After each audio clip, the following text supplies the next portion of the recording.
अब हम बात करेंगे दिल्ली कैपिटल्स की, one of the perennial under performers. हमेशा टीम अच्छी लेके उतरते हैं लेकिन परफॉर्म नहीं कर पाते हैं। अभी तक फाइनल नहीं खेला है। और इस बार भी क्या ऐसा कोई चेंजेस उन्होंने किया है जिससे आपको लगता है कि वो इस बार अच्छा परफॉर्म कर पाएंगे? चलिए फाइंड आउट करते हैं। सबसे पहले मैं एक चीज़ कहना चाहूँगा कि उन्होंने सबसे अच्छी चीज़ जो इस ऑक्शन में की कि बहुत ही स्मार्टली खेला। जहाँ भी कोई अपॉर्चुनिटी आई, जहाँ भी उन्हें लगा कि ये प्लेयर सस्ते में मिल रहा है तो उसे खरीद लिया।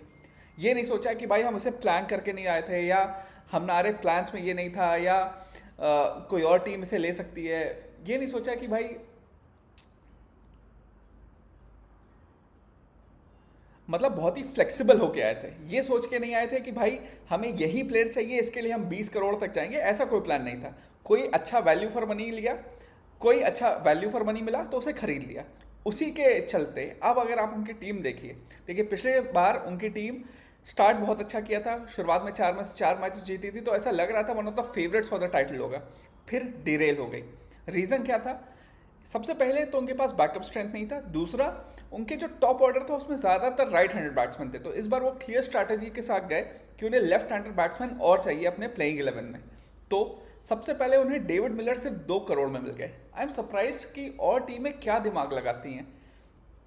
डेविड मिल डेविड मिलर जैसा प्लेयर जो आईपीएल में प्रूवन है, बस पिछला सीजन उसका अच्छा नहीं गया, वो भी इसकी वजह से क्योंकि लखनऊ की टीम में उनकी पोजीशन कभी ऊपर नीचे होती रह रही थी। कोई क्लियर रोल उन्हें डिफाइन करके दिया नहीं गया था। उससे पहले गुजरात के लिए ही वॉज फैंटास्टिक, उससे पहले पंजाब के लिए ही वॉज फैंटास्टिक। तो he is a proven match winner in IPL. जब आप देख रहे हैं कि दिल्ली सिर्फ 2 करोड़ बिड किए और दिल्ली को वो चाहिए, तो और टीमों ने, भले ही उन्हें चाहिए ना हो, कम से कम प्राइस बढ़ाने के लिए तो बिड कर सकते थे।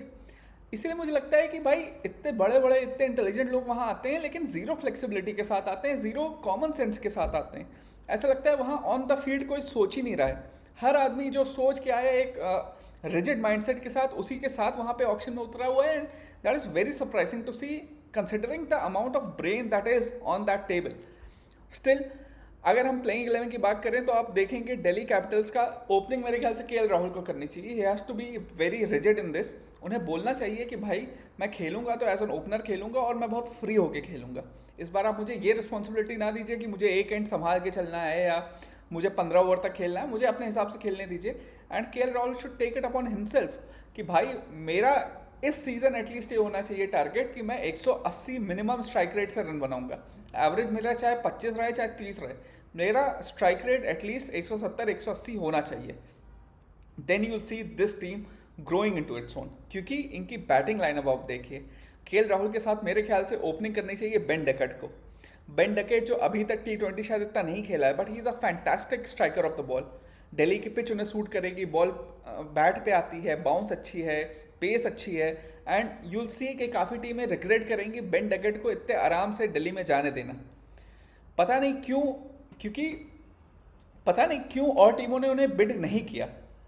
क्योंकि बेन डकेट एक प्रूवन प्लेयर है, टेक्निक बहुत अच्छी है। टेस्ट मैच में जब इतना अच्छा इतने तेज रन रेट से खेल लेते हैं तो T20 में तो उनके पास और फ्रीडम होगा।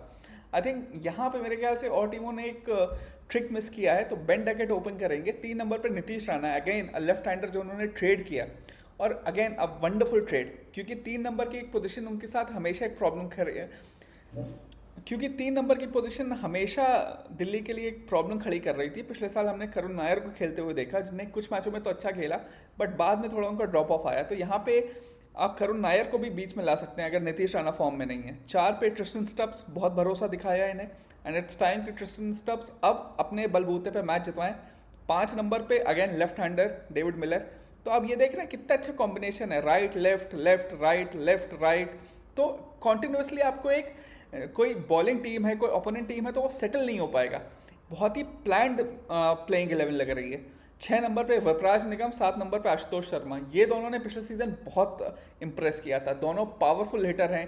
वरराज निगम बॉलिंग भी कर लेते हैं। मेरे ख्याल से फिनिशिंग की पूरी रिस्पॉन्सिबिलिटी इन दोनों पे रहेगी। और दोनों बहुत ही मेरे ख्याल से अंडररेटेड प्लेयर्स हैं। दिल्ली के लिए मेरे ख्याल से एटलीस्ट 2 से 3 मैच ये दोनों अकेले जितवा सकते हैं।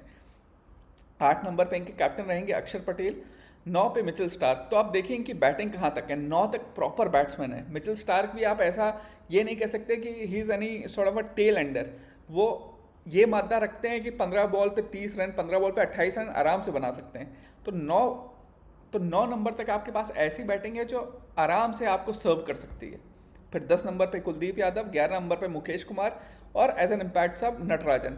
अगर नटराजन अच्छे फॉर्म में नहीं है तो एक प्लेयर जिन पे इन्होंने बहुत भरोसा दिखाया है, बहुत ज़्यादा पैसे खर्च किए हैं, वो है आकिब नबी दर। ये जम्मू कश्मीर के बॉलर हैं, काफ़ी लोग बहुत हाईली रेट कर रहे थे और 8 करोड़ के अराउंड गए भी हैं। तो अगर नटराजन अच्छा नहीं खेलते हैं तो we can see Aqib here, क्योंकि स्विंग अच्छी कराते हैं, कमांड है, बहुत एक्सपीरियंस है, and it will be really really interesting to see कि आईपीएल के लेवल पे वो कितना अच्छा खेल पाते हैं। ओवरऑल जब आप ये टीम देखते हैं तो देखिए बैटिंग ऑलमोस्ट 9 तक है, बॉलिंग में आपके पास 1 2 3 4 5, विपराज निगम भी बॉलिंग कर लेते हैं, नीतीश राणा भी बॉलिंग कर लेते हैं, तो 7 प्रॉपर ऑप्शंस हैं आपके पास। अगर मुकेश कुमार नटराजन अच्छी बॉलिंग नहीं करते हैं तो आप आकिब दर को ला सकते हैं, या अगर आप डेविड मिलर को हटा के कोई इंडियन बैट्समैन करुण नायर ले आए या अभिषेक पुरेल ले आए बेन डेकेट हटा के, तो आपके पास ऑप्शन है कि भाई आप चमीरा को भी खिला सकते हैं, इंगीडी को भी खिला सकते हैं। तो ओवरऑल अगर आप स्क्वाड देखें, जितने ऑप्शन दिल्ली के पास हैं उतने मेरे ख्याल से किसी के पास नहीं है। स्क्वाड की जो डेप्थ है, स्क्वाड की जो क्वालिटी है, कि काफ़ी बार हम देखते हैं कि फर्स्ट 11 के अलावा जो प्लेयर्स होते हैं वो उस लेवल के नहीं होते हैं। तो अगर कोई आउट ऑफ फॉर्म चल रहा है तो उसे जो आदमी रिप्लेस करता है वो इतना हाई स्टैंडर्ड वाला होता नहीं है, इसलिए टीम के एक ड्रॉप ऑफ आता है। बट दिल्ली के इस स्क्वाड के साथ आप क्लियरली देख सकते हैं कि मल्टीपल ऑप्शंस है।